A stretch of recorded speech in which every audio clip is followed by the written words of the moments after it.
What's up, guys? Welcome to the vlog. Today we're going to do a boost leak test. I'm going to show you guys where it's leaking from. Very common place on these Evos. I want you guys to keep in mind is that this is a Time Attack Evo or Road Course Evo. That's why you guys will see all the little stickers around it. So all the little stickers it has around it are tracks that it's been to. So it's not really a quarter-mile car, but I want to see what it does. You lose about 20 horsepower when these seals leak, and you can feel the boost fluctuating. I hope that eliminates all the boost leaks. And the way it works with boost leaks is you start out with the biggest one, and then you try to eliminate all the hissing sounds, and then if you don't hear anything, then you spray soap to see where it leaks from.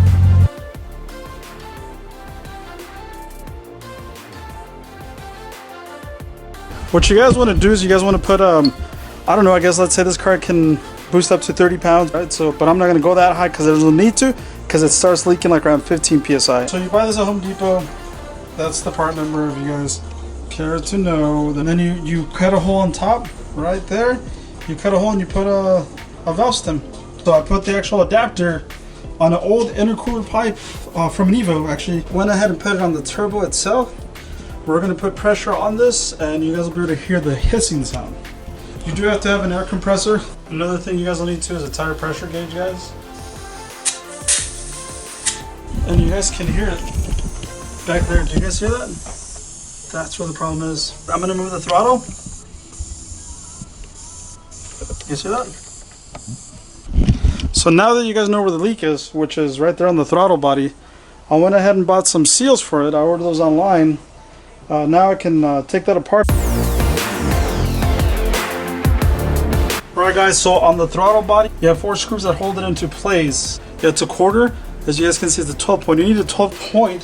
What that means for some of you guys that don't know, guys and girls, it means it has 12 little points on this. So you want that so you don't strip it, and it fits perfect. You can pull it off. I took off the intercooler piping to have more room. And then it has a metal clip. Use a little knife to get in there and take it off. Now that if I take this off, this comes off. You guys see that?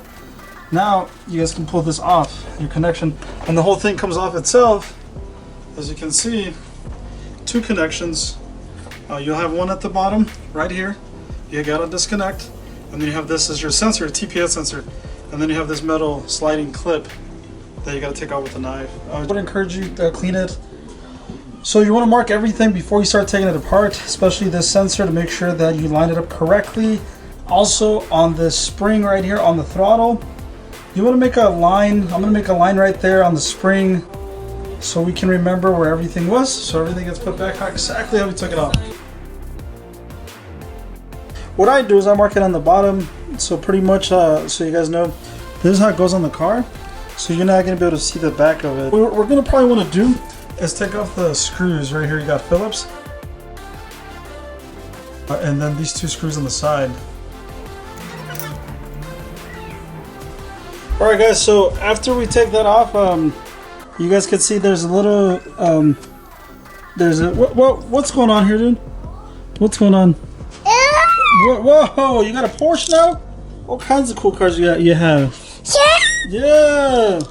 So anyway, there's a little snap ring inside of that. So we're gonna use snap ring pliers, and we're gonna use the reverse. There's 2 styles. There's one as you squeeze, this one opens, and that one closes.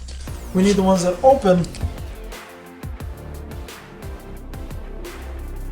One of the things you guys want to do as well, guys, is you want to put a little bit of grease inside the seal, as you can see, so it lubricates the shaft.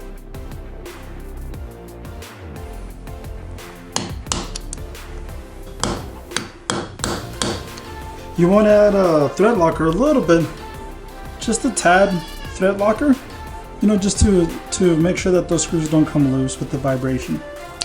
Boom, all fixed, put back together, guys. There it is. That is the end result of it. You might have to adjust the TPS sensor a little bit. This one was revving up a little higher than normal. I did pressure test the boost again after I put it back together. Stay tuned. We're gonna go to Fallon on Friday So we'll see you guys out there, and we're gonna race this car against Luis's. What do you guys think it'll run? There's gonna be a lot of cool cars out there. I hope you guys make it out there. Support your local tracks. Like, share, and subscribe, guys. If you guys subscribe, it helps a lot. The car does feel a lot different. It feels a lot better. It feels great, actually, guys. I think it's as best it's ever been since I've owned it. Thank you for watching the channel.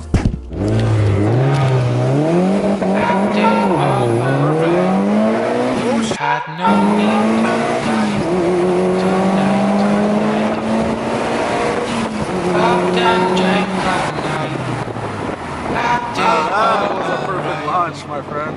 Had no need to fight tonight.